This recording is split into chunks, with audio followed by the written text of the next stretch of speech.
భయము అనేదే లేదు. మరి మేము పడుతున్నాం కదా గురుగారు. అదే నేను చెప్తూ ఉండేది, లేదు పడొద్దు అది. భయపడాల్సిన అవసరం లేదంటున్నారు గురుగారు, కానీ భయం లేదంటున్నారు. మనం పడుతున్నాం. భయం ఉండి పడితే సరే. నువ్వు ఫుల్ వచ్చింది ఈది లేకనంటే భయపడటం తప్పు లేదు. ఫుల్లే లేదంటుంటే మేము భయపడుతున్నామంటే ఎట్లా?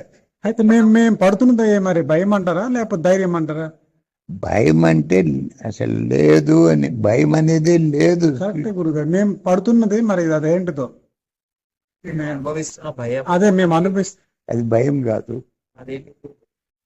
భ్రాంతి. భయం ఈ అనే రెండు ఒకటిగానే ఉంటాయి. భయం అనే భ్రాంతి. తాడుని చూసి పాము అని భయపడ్డట్టు భ్రాంతి వలన. భ్రాంతి వల్ల.